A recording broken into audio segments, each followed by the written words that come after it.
¿Y si toda tu vida espiritual estuvo construida sobre un malentendido? La Biblia nunca dijo que se trataba de un templo, y cuando descubres dónde Dios realmente quiere habitar, nada vuelve a ser igual. Hay preguntas que la religión nunca se atreve a hacer, no porque no existan respuestas, sino porque las respuestas incomodan demasiado. Y una de esas preguntas, quizás la más profunda de todas, es esta: ¿dónde habita realmente Dios? No dónde los hombres dicen que habita, no dónde la tradición lo colocó, sino dónde la Escritura, con honestidad y sin adornos, dice que Él eligió vivir. Esa pregunta es la que nos trajo aquí hoy. Y la respuesta que encontraremos juntos en las páginas de la Biblia es tan diferente de lo que muchos aprendieron, que puede sentirse casi como conocer el Evangelio por primera vez. Hoy vamos a recorrer la Escritura desde el principio hasta el fin, con los ojos abiertos y el corazón dispuesto. Porque hay una verdad que Dios nunca ocultó, pero que el tiempo, la costumbre y la religiosidad humana han ido enterrando bajo capas de ritual y de forma. Y es hora de que esa verdad vuelva a respirar. Charles Spurgeon, aquel príncipe de los predicadores que sacudió el siglo XIX con el fuego de su elocuencia y la profundidad de su fe, dijo una vez que muchos hombres van a la iglesia durante toda su vida y nunca se encuentran con Dios. Y tenía razón, porque es posible frecuentar un edificio sagrado y nunca haber entrado verdaderamente en la presencia del Señor. Es posible conocer el ritual sin conocer al Rey. Es posible saber dónde está el altar y no saber nunca lo que significa postrarse ante él. Esto no es una crítica a ninguna congregación. No venimos aquí a señalar con el dedo a ninguna denominación ni a desacreditar ninguna tradición. Venimos a hacer algo mucho más profundo. Venimos a preguntar con humildad genuina qué dice la Biblia sobre dónde habita Dios. Y lo que la Escritura responde puede sorprenderte más de lo que imaginas. Desde los primeros capítulos del Génesis hasta las últimas páginas del Apocalipsis, hay una historia que se repite, un anhelo que no descansa, una búsqueda que atraviesa cada pacto, cada promesa y cada profecía. Y esa historia no tiene como centro ningún edificio, tiene como centro un corazón. El corazón humano, el lugar que Dios siempre quiso llamar hogar. El apóstol Pablo lo dijo con una claridad que debería habernos sacudido hace siglos. En Hechos 17:24, declaró sin rodeos: el Dios que hizo el mundo y todas las cosas que en él hay, siendo Señor del cielo y de la tierra, no habita en templos hechos por manos humanas. No habita, no vive, no espera allí. Eso es lo que dijo Pablo, y lo dijo frente a los hombres más cultos de su época, en la ciudad más filosófica del mundo antiguo, sin miedo y sin disculpas. Entonces surge la pregunta que muchos llevan en el pecho, pero pocas veces se atreven a pronunciar: ¿por qué seguimos tratando a la iglesia como si fuera el único lugar donde Dios puede encontrarnos? No es que la reunión de los creyentes no tenga valor, lo tiene, y lo tiene de manera profunda. Hebreos 10:25 nos exhorta a no dejar de congregarnos, porque hay algo poderoso que ocurre cuando 2 o 3 se reúnen en el nombre del Señor. La comunidad de fe es un regalo, pero hay una distancia enorme entre entender la congregación como un regalo y confundirla con la residencia de Dios. El error que ha costado tan caro a tantas generaciones no es el de reunirse, es el de creer que, fuera de ese lugar, Dios no está disponible. Es el de pensar que la oración tiene más poder entre esas paredes que en la cocina de tu hogar, en el silencio de tu habitación, o en el camino de tierra que recorres cada mañana. Es el de sentir que solo eres espiritual si estás dentro del edificio y que cuando sales Dios queda atrás. Spurgeon también nos recordaba que la verdadera iglesia no es de ladrillo ni de madera, es de carne, es de almas redimidas, de corazones transformados, de vidas que llevan la marca del Espíritu. Y esa iglesia no cierra sus puertas el lunes. Esa iglesia está activa las 24 horas del día, en cada momento en que un creyente camina en la luz de Dios. Lo que queremos hacer en este espacio, en los próximos minutos que vamos a compartir, es un recorrido serio y espiritual por las páginas de la Escritura. Vamos a ver qué dijo Dios sobre su propia morada. Vamos a contemplar el momento en que el velo del templo se rasgó de arriba abajo y entender que ese desgarro no fue un accidente, sino una declaración. vamos a descubrir que el Nuevo Testamento no construyó templos, sino que los transformó. Y al final, nuestra esperanza es que cada persona que esté escuchando esto salga con algo más que información, que salga con una intimidad renovada, con una conciencia fresca de que Dios no está esperándote en un edificio, está viviendo en ti. Si este mensaje ya está tocando algo en tu corazón, te invitamos a suscribirte a este canal. Aquí compartimos, semana a semana, reflexiones como esta, enraizadas en la Escritura y pensadas para nutrir tu vida espiritual desde adentro hacia afuera. Y si sientes que tu intimidad con Dios necesita ser restaurada, si hay una distancia que no sabes cómo cerrar, tenemos algo especial para ti. En el primer comentario fijado de este video, encontrarás el enlace a nuestro libro 21 días para restaurar tu intimidad con Dios. No es un libro de religión, es un camino, un acompañamiento diario para que vuelvas a encontrarte con Él, no en un templo, sino en lo más profundo de tu ser. Para entender por qué la Biblia nunca dijo que se trataba de un templo, tenemos que volver al principio, no al principio de la iglesia, sino al principio de todo, porque la historia de la morada de Dios no comenzó con Moisés ni con Salomón, comenzó en un jardín. En el Edén Dios no construyó un altar, no edificó una estructura sagrada, ni designó un sacerdote para mediar su presencia. Él mismo caminaba, Él mismo se acercaba. Génesis 3:8 nos dice que Adán y Eva oyeron la voz de Dios que se paseaba en el jardín al aire del día. Ese detalle es más profundo de lo que parece a primera vista. Dios no convocaba, no esperaba. Él venía, Él buscaba. La comunión original no tenía mediación arquitectónica. Era directa, viva, íntima como el aliento. Cuando el pecado entró, esa cercanía se quebró. Pero lo que se quebró no fue el deseo de Dios. Lo que se quebró fue la capacidad del hombre de soportar su presencia. Y allí, en esa fractura, comenzó un largo camino de restauración que atraviesa cada libro de la Escritura. El tabernáculo que Dios ordenó construir en el desierto no era una solución permanente, era una señal. Era el lenguaje que Dios usaba para hablarle a un pueblo que todavía no podía comprender lo que Él realmente quería. Éxodo 25:8 recoge las palabras exactas del Señor: «Y harán un santuario para mí, y habitaré en medio de ellos». No dijo que habitaría en el santuario, dijo que habitaría en medio de ellos. La estructura era el medio, el pueblo era el destino. Esa distinción es fundamental, y es una que el tiempo, la tradición y la costumbre han ido borrando con paciencia y silencio, hasta que muchas generaciones crecieron creyendo que el edificio era el fin y no el camino. Cuando Salomón terminó el templo más glorioso que el mundo antiguo había visto, fue él mismo quien, en el momento de la dedicación, hizo una pregunta que todavía resuena. ¿Pero es verdad que Dios habitará con el hombre en la tierra? He aquí, los cielos y los cielos de los cielos no te pueden contener. ¿Cuánto menos esta casa que he edificado? Gus Crónicas 6:18. Salomón, el rey más sabio de todos, sabía que ningún techo podía contener al Creador del universo, y aún así construyó. No porque creyera que podía encerrar a Dios, sino porque entendía que Dios se inclina hacia la debilidad humana y usa lo que los hombres construyen para hablar de lo que Él quiere hacer.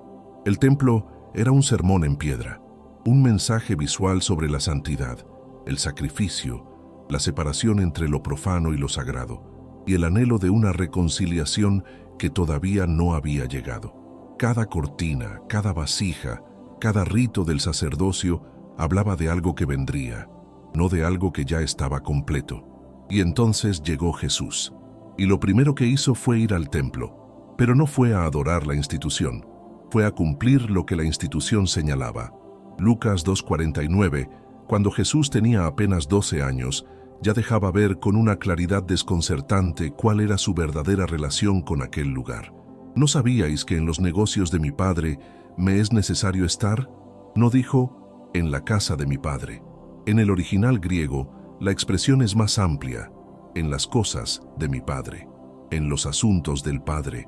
El templo era el escenario, pero el protagonista era otro. Y cuando llegó el momento de su ministerio público, Jesús dijo algo que escandalizó a los líderes religiosos de su época y que todavía incomoda a quienes confunden la forma con el fondo. En Juan 2:19 declaró: «Destruid este templo y en 3 días lo levantaré».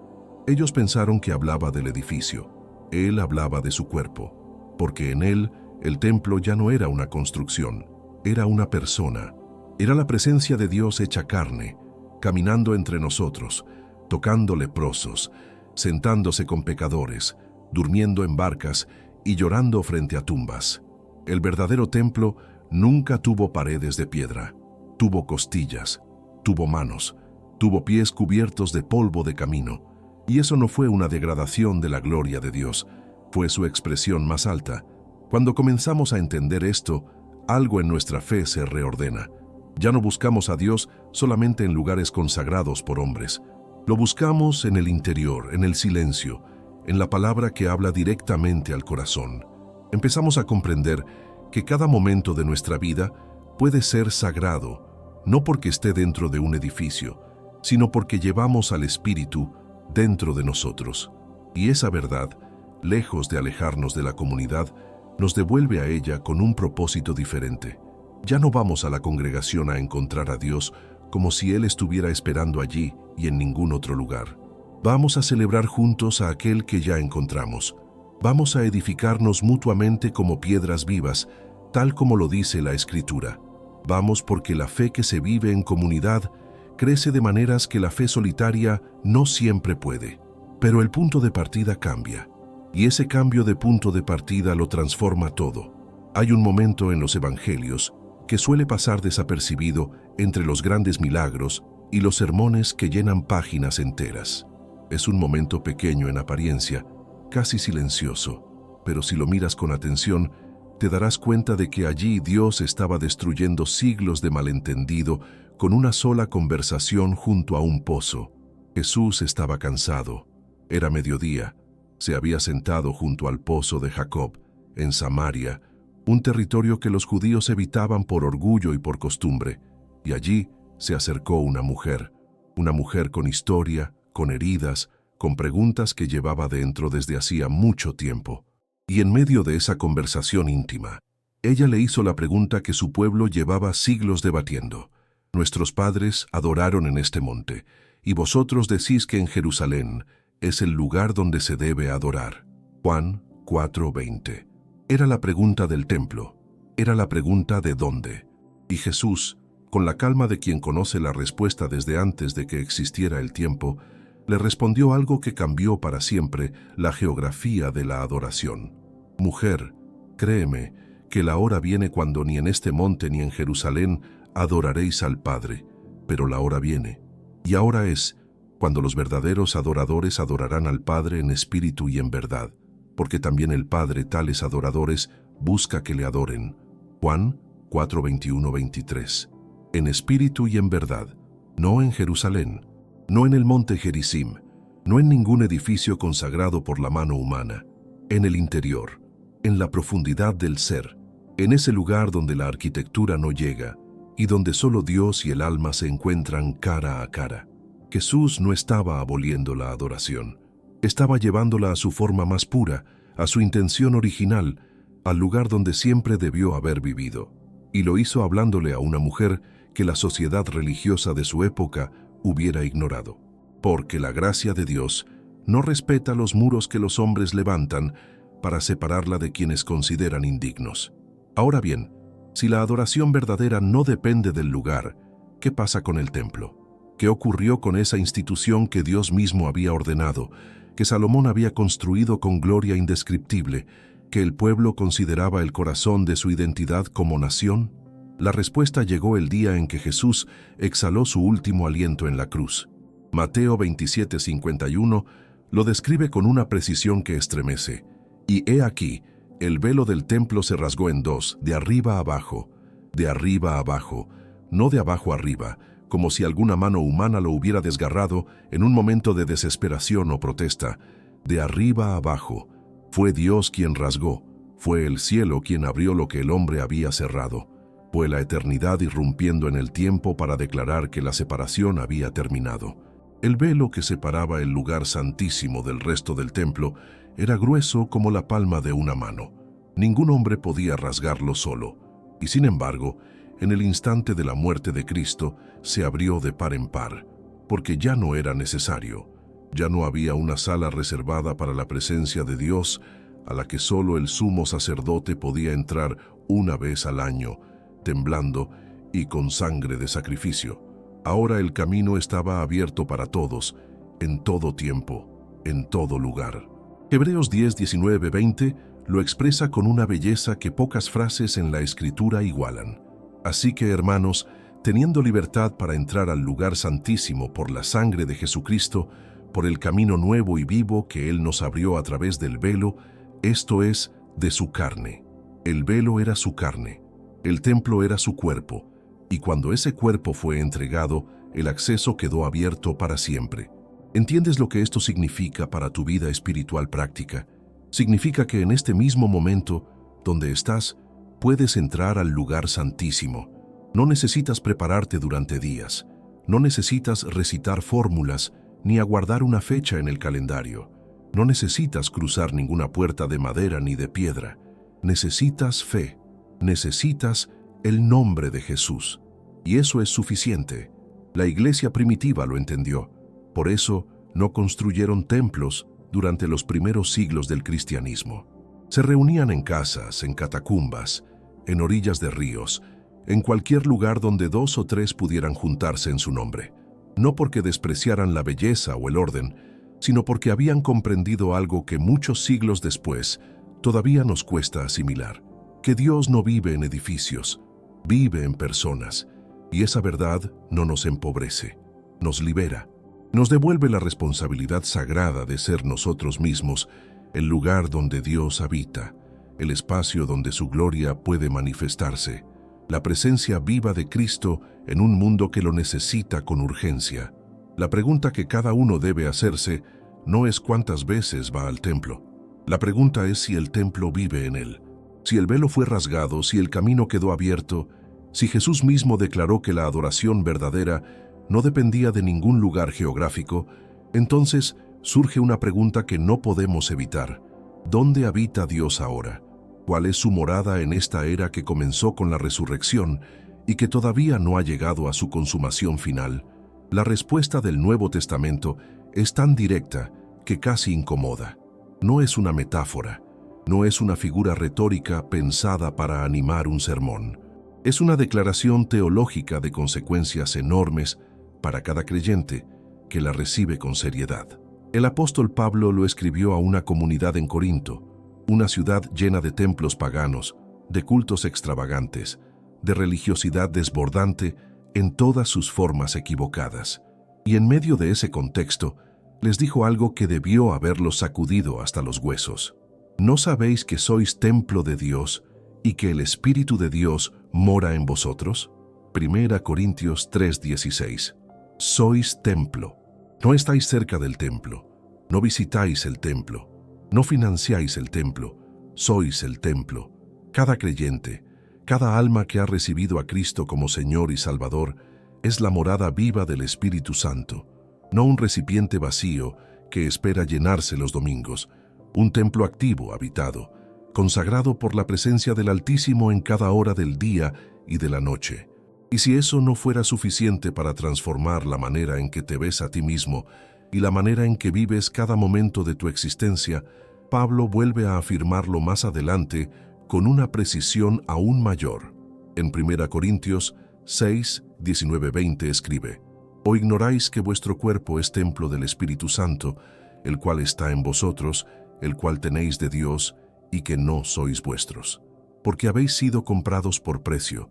Glorificad, pues, a Dios en vuestro cuerpo. Glorificad a Dios en vuestro cuerpo, no solamente en el canto, no solamente en la oración colectiva, no solamente en los momentos que el calendario religioso marca como sagrados, en el cuerpo, en la vida cotidiana, en la mesa del desayuno, en la conversación con tu hijo, en la manera en que tratas a quien te sirve, en la honestidad con que conduces tus negocios, en la paciencia con que sobrellevas el dolor, porque si eres templo del Espíritu Santo, entonces cada espacio que habitas se convierte en tierra santa.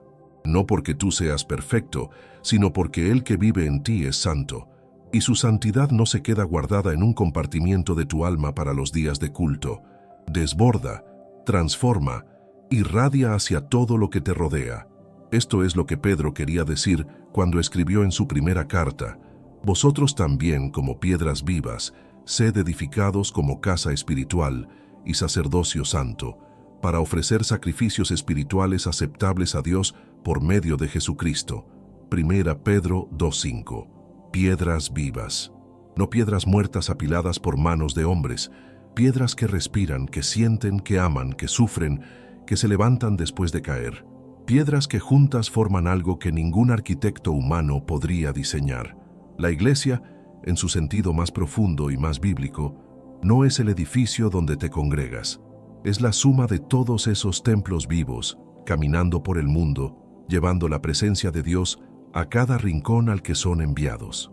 Es una arquitectura espiritual que se extiende por cada calle, cada hogar, cada hospital, cada lugar de trabajo donde un creyente lleva consigo la morada del Espíritu.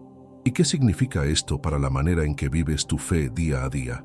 Significa que no puedes permitirte el lujo de ser una persona diferente dentro y fuera del edificio eclesiástico. Significa que la presencia de Dios que confiesas en el culto es la misma presencia que debe gobernar tu silencio, tu enojo, tu tristeza, tus decisiones más íntimas y más expuestas. No hay doble vida para quien es templo del Altísimo. Significa también que tu cuerpo merece cuidado no por vanidad, sino por reverencia. Que tus pensamientos merecen disciplina no por moralismo, sino por conciencia de quién habita en ti. Que tus palabras merecen peso, porque salen del mismo lugar donde el Espíritu Santo ha elegido vivir. Y significa, quizás lo más liberador de todo, que nunca estás solo, que no hay momento de oscuridad tan profundo, no hay madrugada tan larga, no hay desierto tan árido donde Dios no esté contigo, porque Él no está esperándote en un edificio a kilómetros de distancia, está en ti, contigo, a cada respiración, en cada latido. El Salmo 139, 7, 8, lo había dicho mucho antes con una belleza que ninguna teología ha podido superar. ¿A dónde me iré de tu espíritu? ¿Y a dónde huiré de tu presencia? Si subiere a los cielos, allí estás tú. Y si en el Seol hiciere mi estrado, he aquí, allí tú estás. No hay lugar donde Dios no pueda alcanzarte. No hay distancia que su amor no pueda cubrir. No hay muro que su presencia no pueda atravesar, porque su morada eres tú. Hay una trampa sutil en la que muchos creyentes sinceros han caído sin darse cuenta. No es una trampa tendida por enemigos de la fe. Es una trampa construida lentamente por la comodidad, por la costumbre y por una comprensión incompleta de lo que significa ser templo del Espíritu Santo. Y esa trampa tiene un nombre: la espiritualidad de escaparate. La espiritualidad de escaparate es aquella que brilla cuando hay audiencia y se apaga cuando no la hay. Es la que llena cuadernos de notas durante el sermón y olvida lo anotado antes de llegar a casa. Es la que levanta las manos en adoración el domingo y levanta la voz con crueldad el lunes. Es, en pocas palabras, una fe que vive afuera, pero no ha echado raíces adentro. Y esto no es una acusación, es un diagnóstico, porque todos, en algún momento del camino, hemos confundido la apariencia de la fe con su sustancia. Todos hemos tenido temporadas en que hacíamos las cosas correctas por las razones equivocadas. Todos hemos buscado a Dios más en los ojos de los demás que en la soledad de nuestra propia alma. El problema no es la congregación. El problema no es el culto, ni el himno, ni la predicación. El problema ocurre cuando todo eso se convierte en el único espacio donde la fe existe, y fuera de ese espacio, Dios queda ausente de nuestras decisiones, de nuestras conversaciones, de nuestras prioridades y de nuestros afectos más profundos. Jesús lo vio con claridad meridiana en su época y lo nombró sin rodeos. En Mateo 15:8, citando al profeta Isaías, dijo: «Este pueblo de labios me honra, mas su corazón está lejos de mí. Labios activos, corazón distante, rituales perfectos, intimidad ausente, forma impecable, fondo vacío. Esa combinación no es devoción, es una sombra de la devoción y una sombra que, a la luz del Evangelio, no puede sostenerse. Porque el Dios que eligió habitar en ti no quiere un cuarto de visitas, no quiere un espacio decorado para las ocasiones especiales donde nadie vive de verdad. Quiere cada habitación, quiere la sala donde recibes a tus amigos y la cocina donde discutes con tu familia. Quiere el cuarto donde lloras a solas y el escritorio donde tomas decisiones que nadie ve. Quiere todo, no porque sea posesivo, sino porque su amor es total y su propósito para tu vida es completo. Apocalipsis 3:20 recoge una imagen de Jesús que estremece precisamente por lo que implica. He aquí, yo estoy a la puerta y llamo. Si alguno oye mi voz y abre la puerta, entraré a él y cenaré con él y él conmigo. Esta imagen no está dirigida al mundo, está dirigida a una iglesia, a creyentes, a personas que ya conocían el nombre de Jesús, que ya frecuentaban la congregación, que ya participaban de los ritos y las formas de la fe. Y aún así, Jesús estaba afuera, llamando. ¿Cuántas veces hemos llenado nuestra vida religiosa de actividades y hemos dejado a Cristo esperando en la puerta de nuestra intimidad más real? ¿Cuántas veces hemos ido al templo y hemos dejado el verdadero templo, el que llevamos dentro, cerrado con llave? La invitación del Evangelio no es a mejorar tu desempeño religioso, es a abrir esa puerta, es a permitir que aquel que ya vive en ti por su Espíritu tenga también acceso a cada rincón de tu voluntad, de tu mente y de tu corazón. Es dejar de administrar tu fe desde afuera y empezar a vivirla desde adentro. Y cuando eso ocurre, algo en la vida del creyente cambia de manera que ninguna rutina religiosa puede imitar. La oración deja de ser una obligación y se convierte en conversación. La palabra deja de ser un texto que se lee y se convierte en una voz que se escucha. La adoración deja de ser un momento de la semana y se convierte en la atmósfera de cada día. Romanos 12:1 lo expresa con una profundidad que merece ser meditada lentamente. Así que, hermanos, os ruego por las misericordias de Dios que presentéis vuestros cuerpos en sacrificio vivo, santo, agradable a Dios, que es vuestro culto racional. Sacrificio vivo, no un animal muerto sobre un altar de piedra. Una vida entera, activa, respirando, eligiendo, amando, sirviendo. Eso es lo que Dios llama culto verdadero, no una hora de servicio religioso, una existencia entera ofrendada. Cuando comprendemos que somos templo, la pregunta que guía nuestra vida ya no es ¿fui al templo esta semana? La pregunta se vuelve más profunda, más exigente y más hermosa al mismo tiempo. ¿Estoy siendo el templo que Dios me llamó a ser? ¿Está su presencia siendo honrada en la manera en que pienso, en la manera en que amo, en la manera en que perdono, en la manera en que enfrento lo que me duele y celebro lo que me alegra? Esa pregunta, cuando la hacemos con honestidad, no nos condena, nos transforma, y esa transformación es la obra más poderosa que el Espíritu Santo puede realizar en un ser humano. No la construcción de un edificio más grande, la renovación de un corazón más dispuesto. La Biblia nunca dijo que se trataba de un templo de piedra, siempre se trató de ti, de un corazón abierto, de una vida rendida, de una presencia que camina contigo en cada momento. Dios no busca edificios, te busca a ti. Y hoy que esta verdad ha resonado en tu alma, la invitación sigue siendo la misma de siempre. Ábrete a Él, no mañana, no el próximo domingo, ahora. Gracias de todo corazón por haber llegado hasta aquí, por haber dedicado tu tiempo a reflexionar sobre estas verdades que transforman la vida desde adentro. Si este mensaje te bendijo, suscríbete al canal para que no te pierdas ninguna de las reflexiones que vienen. Dale like, deja tu comentario con lo que Dios habló a tu corazón hoy y sigue viendo los próximos videos que aparecerán en pantalla. Que Dios te guarde y te siga revelando su presencia en cada paso del camino. Y si sientes que tu intimidad con Dios necesita ser restaurada, encuentra en el primer comentario fijado el enlace a nuestro libro 21 días para restaurar tu intimidad con Dios. Es un camino de regreso a Él, desde adentro.